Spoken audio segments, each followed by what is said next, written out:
नमस्कार, बहुत स्वागत है आप सभी का स्वराज एक्सप्रेस में। आपके साथ मैं हूं संयम जैन और आप देख रहे हैं हमारा खास प्रोग्राम जनता मांगे जवाब। छत्तीसगढ़ विधानसभा का मानसून सत्र और पहले ही दिन सदन में ऐसा सियासी संग्राम छिड़ा कि सत्ता और विपक्ष आमने सामने आ गए। शुरुआत श्रद्धांजलि और प्रश्नकाल से हुई, लेकिन कुछ ही देर में पूरा सदन राम मंदिर के कथित चढ़ावा विवाद, कानून व्यवस्था, जनहित के मुद्दे और स्थगन प्रस्ताव की गूंज से गर्मा गया। कांग्रेस ने राम मंदिर के कथित चढ़ावा चोरी मामले पर चर्चा की मांग करते हुए सरकार को घेरा, तो बीजेपी ने इसे छत्तीसगढ़ विधानसभा के अधिकार क्षेत्र से बाहर का मामला बताते हुए विपक्ष पर राजनीति करने का आरोप लगाया। बात सदन से निकलकर सड़क तक पहुंची। कांग्रेस ने दान पेटी और शंख बजाकर प्रदर्शन किया, तो बीजेपी ने इसे सिर्फ राजनीतिक नौटंकी बताया है। ऐसे में सवाल यह है, क्या मानसून सत्र जनहित के मुद्दों पर चलेगा या सिर्फ हंगामे की भेंट चढ़ेगा? और क्या ये पूरा सत्र विधानसभा से ज्यादा राजनीति का अखाड़ा बनकर रह जाएगा? रिपोर्ट देखिए आप।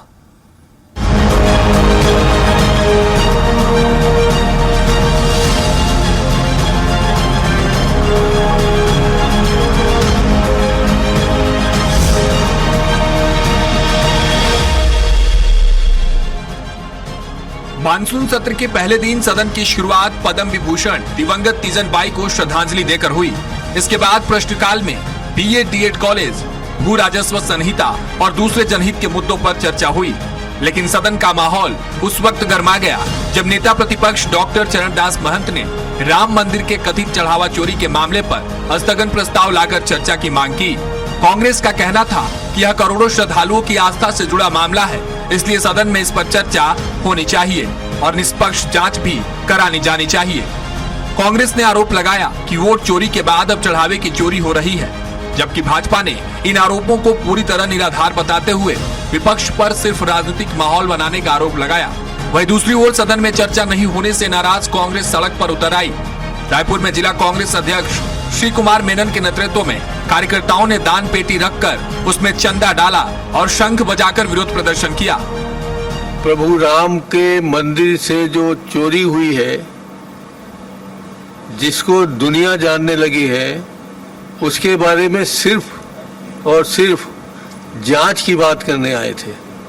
ना हमने किसी के ऊपर आरोप लगाया, ना किसी को दोषी ठहरा रहे हैं।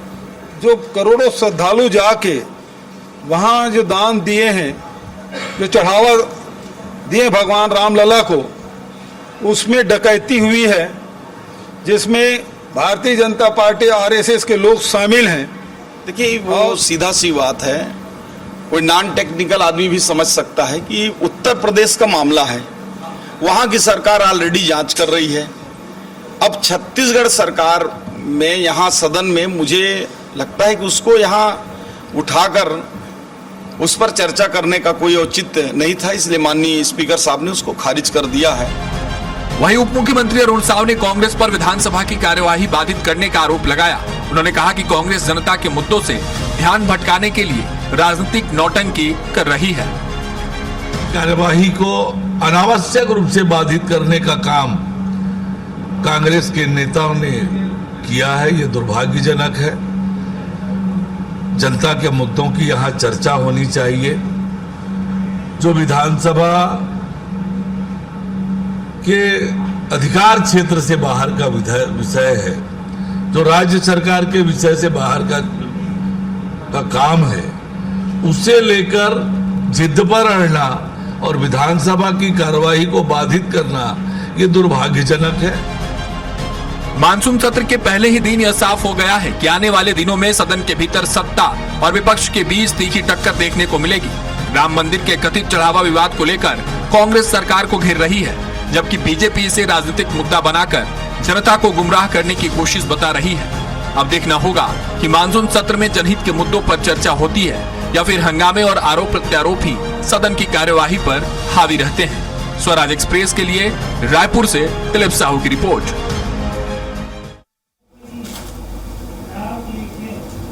तो छत्तीसगढ़ विधानसभा का मानसून सत्र और शुरुआत ही देखिए किस तरीके से हुई हंगामेदार ये सत्र रहने वाला है, ये पहले दिन ही पता चल गया है। हमारे साथ खास मेहमान जुड़े हुए हैं, बाबूलाल शर्मा वरिष्ठ पत्रकार हैं। बहुत स्वागत है बाबूलाल जी आपका। छत्तीसगढ़ विधानसभा के सत्र में मुद्दे बहुत ज्वलंत होंगे और ये आने वाले दिनों में शायद पता भी चलेगा। आज भी इसकी गूंज सुनाई दी है, लेकिन शुरुआत की गई है राम मंदिर में चढ़ावा चोरी से। क्या इसका अंदेशा था कि यह मुद्दा छत्तीसगढ़ विधानसभा में गूंजेगा आज, क्योंकि मुद्दे और प्रमुख हैं और यह मुद्दा भी कांग्रेस प्रमुख बता रही है। इसके पीछे क्या कारण, उस पर जरूर चर्चा करेंगे।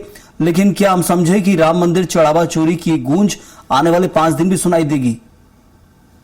देखिए, अनुमान तो था इस तरह इसको कम से कम कहीं ना कहीं जिंदा करेंगे, चर्चा में लाएंगे।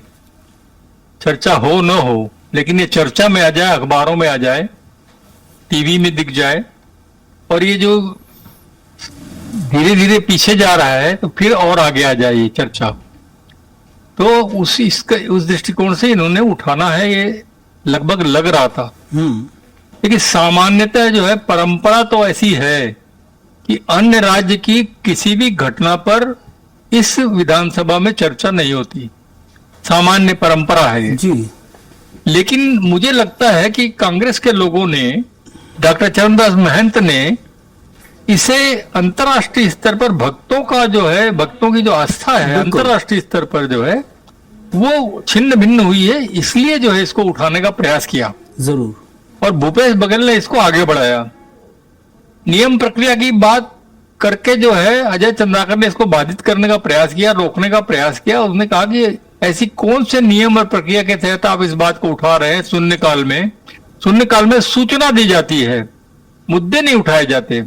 तो सिर्फ सूचना मुद्दे की दे दीजिए आप, अब पूरा भाषण मत दीजिए। तो ये जो कोशिश है, और उसके बीच में जो है जितनी भी चर्चा हुई खुलकर, वो चर्चाओं को अध्यक्ष महोदय ने डिलीट कर दिया। तो उसकी चर्चा हम यहाँ टीवी पर नहीं कर सकते।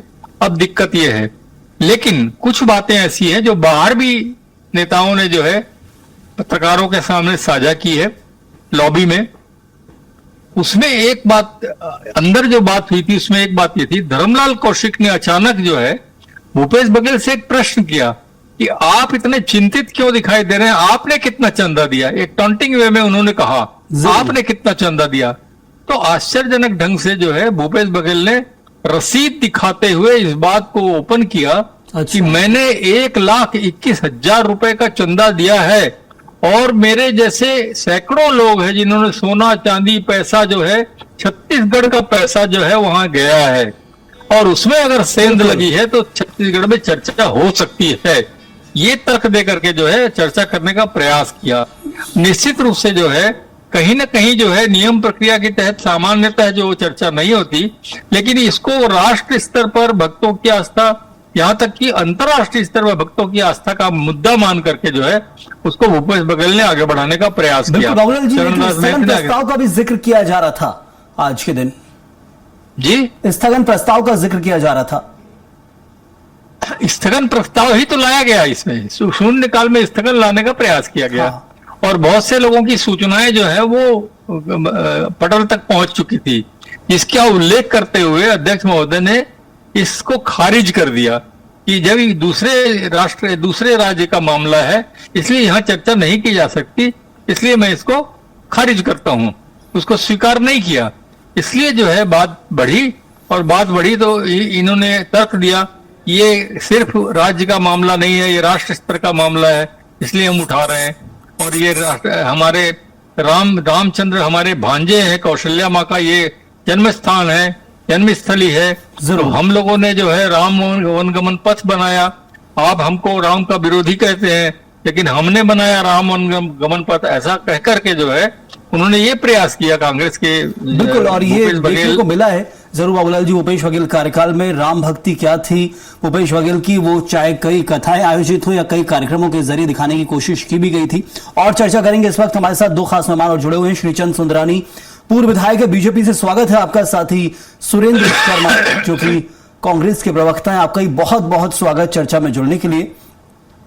सुरेंद्र जी, एक तरह से मैं आपके पास लौटूं, लेकिन उससे पहले एक जरूरी जवाब यहां ले लेते हैं श्रीचंद सुंदरानी जी से। श्रीचंद जी, देखिए, बिल्कुल जो कहा जा रहा है श्याम बिहारी जायसवाल की तरफ से, नॉन टेक्निकल व्यक्ति बता देगा कि दूसरे राज्य की चर्चा आप यहां पर जिक्र कर रहे हैं, लेकिन एक बात भी है उसको कैसे नकारेंगे, वो ये है कि देखिए छत्तीसगढ़ शासन से श्री रामलला दर्शन योजना चलाई जाती है। 36 करोड़ रुपए साल का खर्च होता है। छत्तीसगढ़ का श्रद्धालु जाता है, उसकी आस्था है, शासन का पैसा है, पैसा आप खर्च करते हैं।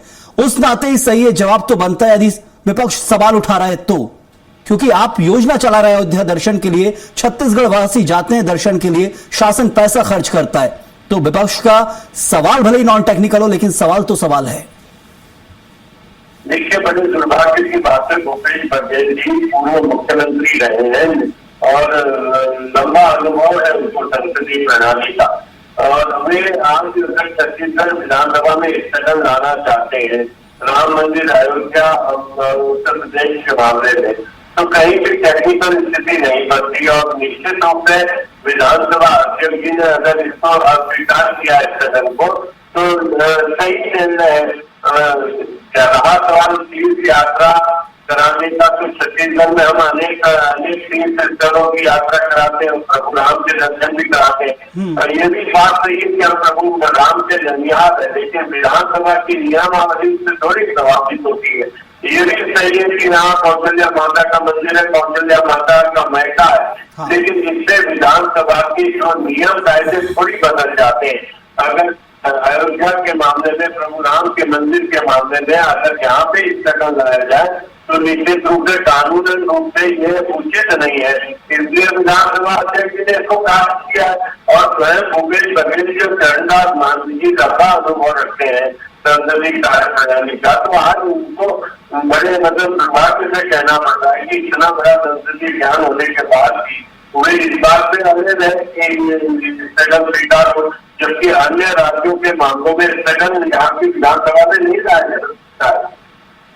चलिए, तो बीजेपी इस मुद्दे को मुद्दा तो मानती है कि राम मंदिर में जो चढ़ावा चोरी हुआ है वही विपक्ष ध्यान आकर्षित करने की कोशिश कर रहा था, क्या मुद्दा तो मानती है बीजेपी? देखिए संयम जी, मुद्दा जो भी हो, और भारतीय जनता पार्टी की सरकार ने कार्रवाई की है, वहाँ मामला उसका हो जाता है कि हमारी सरकार ने किया है और हमारे लोगों ने किया। अगर कहीं कोई बात है तो SIT जांच कर रही है, उसके बाद ED जांच कर रही है, लगातार उसमें कार्रवाई हो रही है। बहुत पूरे देश की जनता ने देखा, सरकार कहीं सत्यों को छुपाना नहीं चाहती, कार्रवाई कर रही है।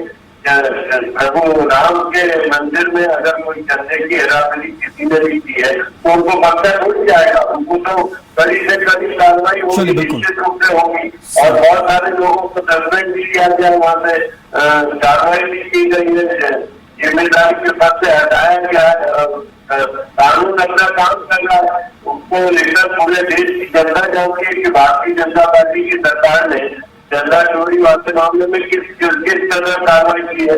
तो यहाँ स्थगन लाकर हम छत्तीसगढ़ की परंपराओं को थोड़ी खत्म करना चाहिए। चलिए, जरूर मैं इस पर ही जवाब ले लेता हूं कांग्रेस की तरफ से। सुरेंद्र जी, शासन कांग्रेस ने भी किया है, बहुत अच्छे से जानते हैं टेक्निकल क्या और नॉन टेक्निकल क्या है। दूसरे राज्य की चीज आप यहाँ लाए, सीधा आरोप लग रहा है।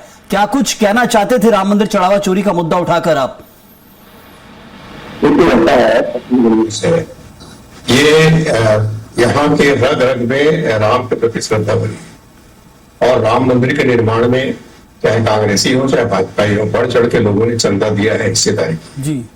और जैसा कि अभी आप चर्चा कर रहे थे कि छत्तीसगढ़ की सरकार जो है सब लोगों को राम का दर्शन कराने ले जाती है, अब वो भी चढ़ावा चढ़ाते हैं, तो छत्तीसगढ़ के लोगों के मुद्दे से जुड़ा हुआ मामला है। तो निश्चित रूप से जब छत्तीसगढ़ के लोगों की चंदा वहां स्वीकार है, जब छत्तीसगढ़ के लोगों की श्रद्धा वहां स्वीकार है, जब छत्तीसगढ़ के लोगों की हिस्सेदारी वहां स्वीकार है, तो छत्तीसगढ़ विधानसभा को ऐसे मामलों में जो जिम्मेदारी है, जो जवाबदारी है, उससे बचने की आवश्यकता क्या है? आप एक बार समझिए कि दरअसल भी ये घटना छोटी मोटी नहीं है। बात यह है कि कहीं चोरी डकैती हो जाती है, भ्रष्टाचार हो जाता है, वो कोई बड़ी बात नहीं है, होता है, होते रहता है। किंतु यहाँ तो आस्था पर चोट पहुंची है, विश्वास पर चोट पहुंचा है, लोगों की श्रद्धा को खंडित किया गया है। और ये अगर विधानसभा में चर्चा नहीं करने देंगे तो ये तो जन चर्चा है, घर घर में इसकी चर्चा है कि राम के साथ ये जिस तरह से छलावा किया जा रहा है, जिस तरह से धोखा दिया जा रहा है, और इससे बचने की जो कोशिश की जा रही है, इस पर चर्चा करा के स्पष्ट रूप से जो परिस्थितियां उसको बताने में आपत्ति क्या थी? तो दरअसल में आप विधानसभा में चर्चा नहीं करने देंगे तो हम सड़क में चर्चा करेंगे, और कोई चर्चा नहीं करेगा तो घरों घर चर्चा है। कि जिस तरह से बिल्कुल सुरेश जी, लोगों की आपने श्रद्धा जिक्र और किया विश्वास विधानसभा के ऊपर- अंदर भी, यहाँ भी उसका हम जिक्र कर रहे हैं, लेकिन वो ये भी कहना है कि इसके अलावा भी कोई और ज्वलंत मुद्दे होंगे प्रदेश के, जो प्रदेश के अंदर जिसका काम बहुत जरूरी है। नहीं, वो भी मुद्दे आएंगे ना, ऐसा थोड़ी है। अभी तो विधानसभा सत्र आज शुरू हुआ है। आज सबसे बड़ी समस्या ये है कि भारत देश जो है राम के प्रति बड़ी आस्था रखता है। राम राज्य की कल्पना हमारे सब लोगों की है। ऐसी स्थिति में आज प्रथम दिन है तो प्रथम दिन में स्थगन आया है।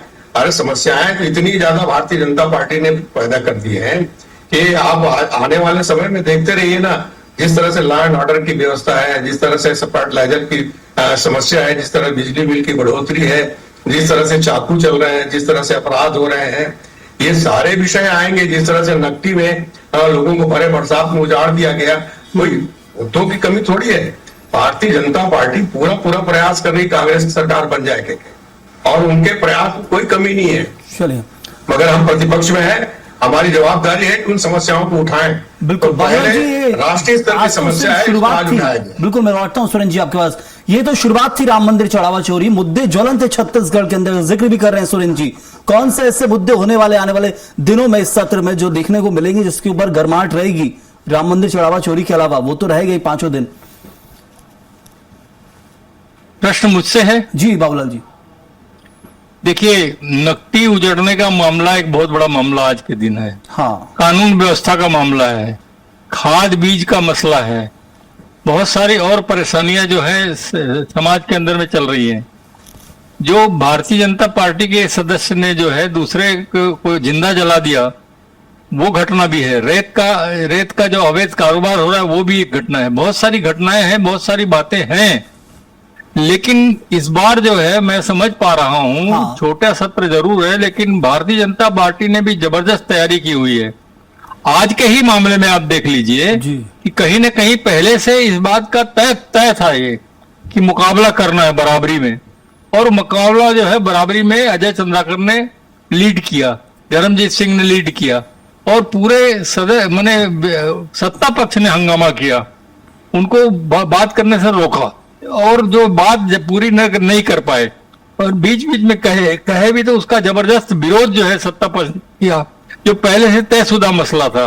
तो इस तरह जो है हर मुद्दे के ऊपर में भारतीय जनता पार्टी की पूरी तैयारी दिख रही है कि वो मुकाबला करेगी, हर मुद्दे पे जवाब देने को तैयार रहेगी, और हर मुद्दे पे बात करेगी, करना चाहेगी, और अगर नहीं करना चाहेगी तो हंगामा और उस दृष्टिकोण से जो है इसी तरह स्थगन वाला मामला या बहिष्कार का मामला जो है वो सामने आएगा, और आरोप प्रत्यारोप लगेगी, ये बात करना नहीं चाहते, बहिष्कार करते हैं, चले जाते हैं छोड़कर। ये सारी जो पुरानी पहले बातें चलती थी वही बातें होंगी, लेकिन मुद्दे इतने हैं कि मुद्दों का जवाब देना बहुत कठिन है, बैकफुट पे आना पड़ेगा अगर जवाब देंगे तो।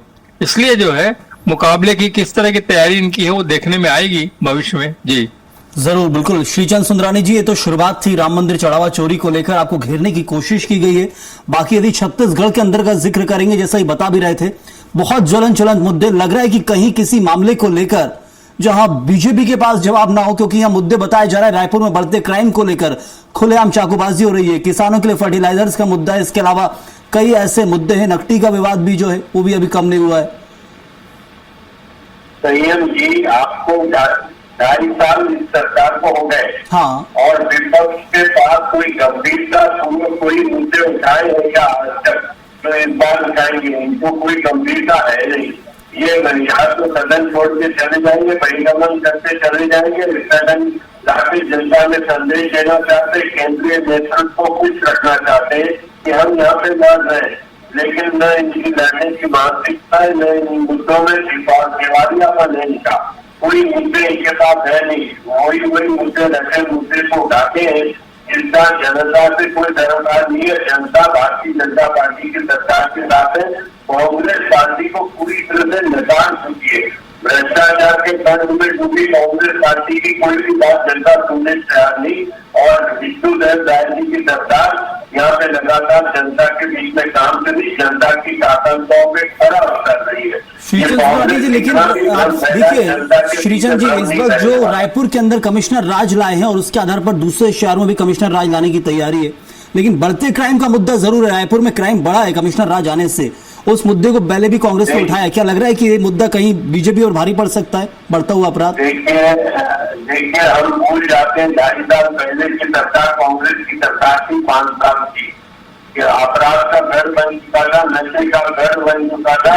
आज कमिश्नर में आने के बाद लगातार क्राइम कम हो रहा है, लगातार हर मुद्दे में हम अपराध के क्षेत्र में काफी अंकुश लगा पाने में सफल हुए। हमारी योजना सफल हुई तभी तो हम अन्य क्षेत्रों में भी लाने जा रहे हैं कमिश्नर। चलिए जरूर रहिए सुरेंद्र जी। इस वक्त आप मुद्दे बहुत सारे गिरा रहे थे और लग रहा है कि मुझे राम मंदिर चढ़ावा चोरी से शुरुआत किए, जो काम पहले कहा जाता था बीजेपी कर रही है वो अब कांग्रेस कर रही है, लेकिन यहां पर महत्वपूर्ण छत्तीसगढ़ के लिए क्या कुछ अहम कांग्रेस की तरफ से देखने मिलेगा?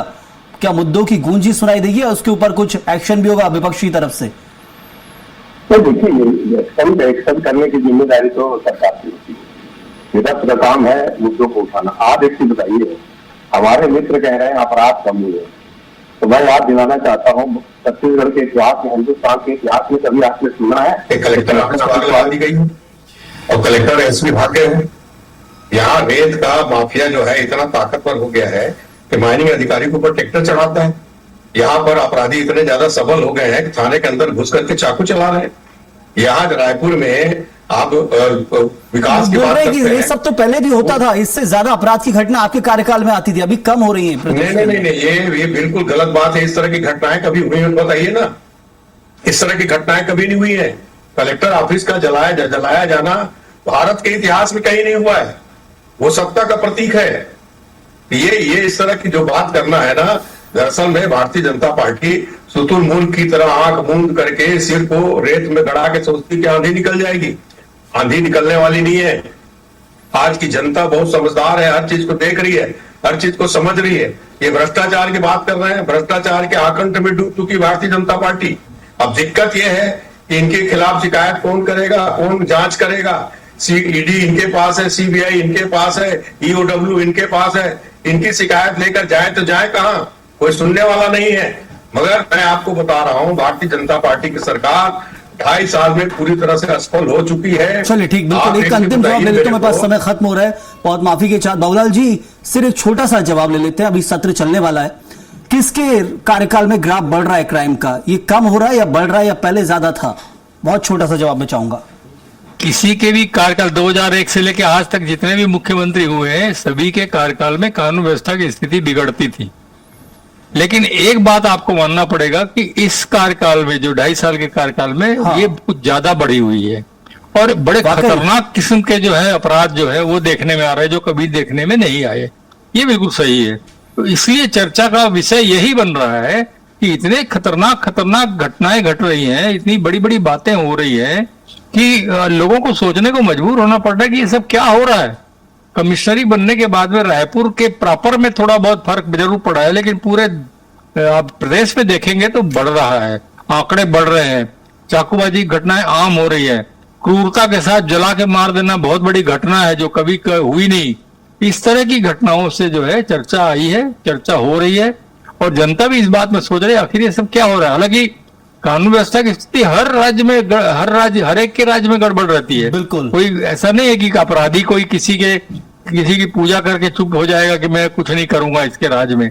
सबके राज्य में कुछ ना कुछ अपराधी होता है। अपराधी तो अपराधी होता है, वो किसी का गुलाम नहीं होता। इसलिए लेकिन इस बार मालूम नहीं क्या बात है, क्या कारण है कि अपराध बहुत ज्यादा बढ़ रहे हैं। रेत की खदानें जो है बहुत बड़ा एक दुविधाजनक स्थिति पैदा कर रहा है रेत की खदानें। चलिए बिल्कुल ये चिंतन करना होगा सरकार को और उभरना होगा इन सब चीजों से। ये बहुत जरूरी है। यदि पर्दा डाल के हम बैठे हुए कि बराबर है पहले ज्यादा था, तो उस पर जरूरी मंथन जरूरी है, क्योंकि इस वक्त जो स्थिति बिगड़ रही है जैसा बताया जा रहा है, चिंतन नहीं करेंगे तो फिर स्थिति सुधरेगी नहीं। बहुत शुक्रिया अदा करूंगा, वक्त इतना ही था। श्रीचंद जी आपका, सुरेंद्र जी आपका भी बहुत धन्यवाद और साथ ही बाबूलाल जी आपका भी बहुत बहुत धन्यवाद इस चर्चा में जुड़ने के लिए। फिलहाल छत्तीसगढ़ विधानसभा के मानसून सत्र की शुरुआत ही तीखे सियासी टकराव के साथ हुई है। आने वाले दिनों में सरकार और विपक्ष कई अहम मुद्दों पर आमने सामने होंगे। ऐसे में देखना दिलचस्प होगा कि सदन में समाधान की राजनीति होती है या फिर हंगामे का सिलसिला जारी रहता है। फिलहाल के लिए इतना ही। आप बने रहिए स्वराज एक्सप्रेस के साथ।